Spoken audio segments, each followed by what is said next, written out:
বন্ধুগণ, আজ 8ই সেপ্টেম্বর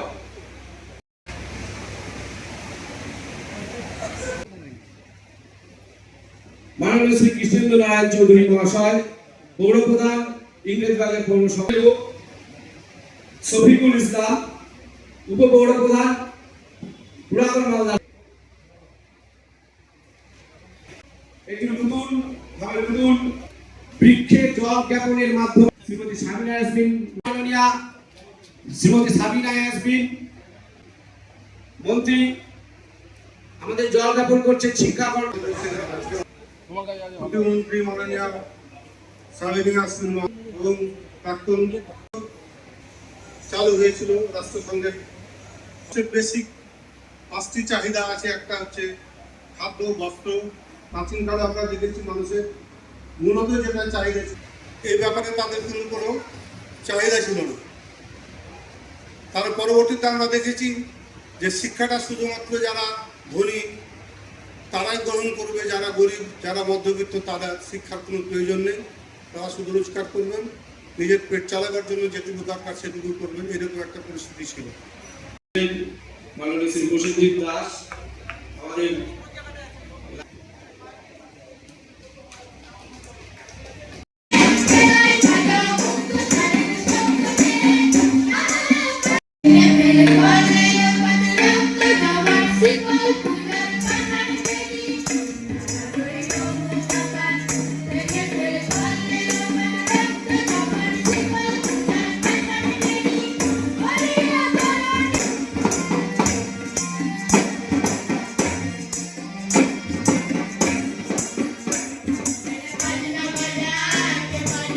আর এই সাক্ষরতা দিবসে পশ্চিমবঙ্গ সরকারের জনশিক্ষা প্রচার ও গ্রন্থাগার দপ্তরের আয়োজিত এখানে একটা সামাজিক কাজে আমরা উপস্থিত হয়েছি। যার কাছে যতই সম্পদ থাকুক,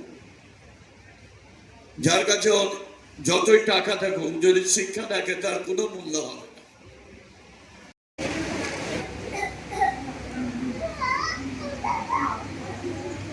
ধন্যবাদ ম্যাডাম, আমাদের উপস্থিত হয়ে আমাদেরকে করছে।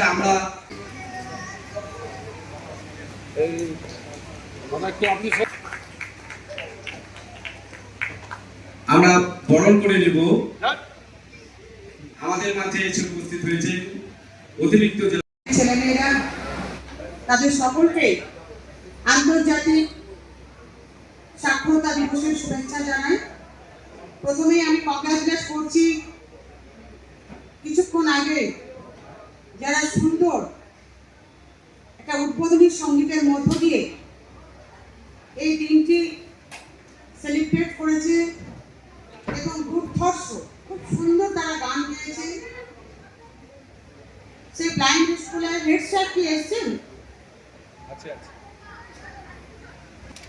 খুব ভালো তারা গান গেয়েছে, নিশ্চয়ই আপনাদের কৃতিত্ব রয়েছে। এবং যদি কোনো অসুবিধা হয়, আজকে তাদের ভালোবাসা বলুন বা তাদের পারফরমেন্সের বেসিসে আপনি নির্দ্বিধায় আমার কাছ থেকে গভর্নমেন্ট যদি কোনো সুযোগ পেতে চান আপনি চাইতে পারবেন। আপনারা সকলেই জানেন একটা সময় ছিল যখন শিক্ষার আলো থেকে আমরা বেশিরভাগই বঞ্চিত ছিলাম। আন্তর্জাতিক সাক্ষরতা দিবস 8 সেপ্টেম্বর ঘোষণা করেন, সেই থেকেই আমরা আন্তর্জাতিক সাক্ষরতা দিবস 8 সেপ্টেম্বর পালন করি। এবং সেই পরিপ্রেক্ষিতে আজকে তখনকার যে সাক্ষরতার হার ছিল, এখন আমরা প্রায় সারা বিশ্বে 86% আমরা সাক্ষরতার দিকে পৌঁছে ফেলেছি। তবে বিভিন্ন সময়ে সাক্ষরতার অর্থ কিন্তু বহুবিধ। এক একটা সময়ে এই সাক্ষরতার অর্থ এক একটা রূপ ধারণ করে। যখন শুরুতে এটা শুরু হয়েছিল তখন আমার মনে হয় লেখা পড়া এবং জ্ঞান, বিশেষ করে লিখতে পারা, পড়তে পারা, এটার উপরে গুরুত্ব সব থেকে বেশি ছিল। অনারেবল চিফ মিনিস্টার তিনি বিভিন্ন প্রকল্পের মধ্য দিয়ে কন্যাশ্রী, রূপশ্রী থেকে শুরু করে যুবশ্রী বিভিন্ন প্রকল্পের মধ্য দিয়ে আর্থিক সহযোগিতার মধ্য দিয়ে পাশে দাঁড়িয়ে আজকে আমাদের মেয়েদের শিক্ষার হার বেড়েছে। কিন্তু আমি মনে করি শুধু লিখতে পারাটাই স্বাক্ষর নয়, পড়তে পারাটাই স্বাক্ষর নয়। এখন বর্তমানে আমি যেটা মনে করি যে লেখাপড়ার সঙ্গে সঙ্গে আমরা জ্ঞান অর্জন করে কেবলমাত্র ডাক্তার, ইঞ্জিনিয়ার, শিক্ষক হব সেটা নয়, সেই সঠিক জ্ঞানকে ব্যবহার করে যেন সমাজের কাজে, দেশের কাজে, রাজ্যের কাজে যেন আমরা উন্নত মান সমাজ গড়ে তুলতে পারি, উন্নত মান দেশ আমরা গড়ে তুলতে পারি, সেদিকে আমাদের নজর দেওয়া উচিত। এবং বিশেষ করে নৈতিক শিক্ষা, যে নৈতিক শিক্ষা আমাদের হারিয়ে গেছে, নৈতিক শিক্ষায় আমাদের শিক্ষিত হতে হবে। এখন এটা বিরাট চ্যালেঞ্জ আগামী দিনে। অনেকেই আমরা অনেক বড় বড় পোস্টে রয়েছি, কিন্তু আমাদের নৈতিক শিক্ষার অভাব, নীতিগত শিক্ষার অভাব। একটা সময় ছিল যখন সাক্ষরতার হার খুব কম ছিল, তখন আমরা দেখেছি যে রেসপেক্ট বলে একটা শব্দ ছিল, যেখানে আমরা টিচারদেরকে এখনো পর্যন্ত আমাদের সময়ে, আমাদের এজের যারা ছিল বা আছি আমরা, রেসপেক্ট বলে একটা ওয়ার্ড আছে, যে টিচারদেরকে দেখলে এখনো আমরা মাথা নত করে নিই, যে টিচারদের কাছে আমরা পড়েছি। কিন্তু এখনো সেই যুগে, এখন আমরা অনেক এগিয়েছি, কিন্তু এখন দেখা যায় যে স্কুলে আমরা দেখছি বিভিন্ন রকম তাদেরকে আমরা করার চেষ্টা করছি, কিন্তু যে স্কুল ছুটি হয়ে গেল, গাছের তলায় ক্লাস 11-12 ছেলেরা টিচারের হয়তো পাশ দিয়ে যাচ্ছে, সিগারেট টানছে। রেসপেক্ট তো দূরের কথা। তো ফলে নৈতিক শিক্ষা খুবই জরুরি হয়েছে। আজকে বিভিন্ন সময়ে সারা দেশব্যাপী, শুধু আমি বলবো না, সারা বিশ্বব্যাপী কিছু অঘটন ঘটে যাচ্ছে। এর জন্য দায়ী আমরা নিজেরাই। আমরা যারা বাবা মায়ের, যে একটু আগে একটা চারা গাছে আমরা জল দিলাম সবাই মিলে, আমাদের শিশুরাও হচ্ছে এই চারা গাছ।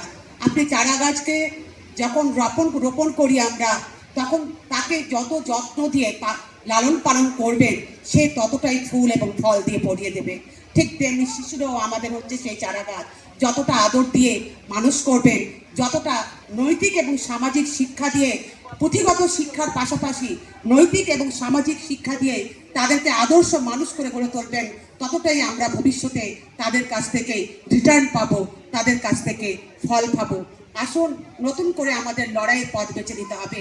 একদিকে সাক্ষরতা দিবসে যেমন 100% স্বাক্ষর করে গড়ে তোলা আমাদের নৈতিক দায়িত্ব এবং কর্তব্যের মধ্যে পড়ে, কিন্তু এটা ডিভাইড যেন করতে পারে, সেই আধিকারিককে ধন্যবাদ জানাই আজকের এই সুন্দর প্রোগ্রাম করার জন্য।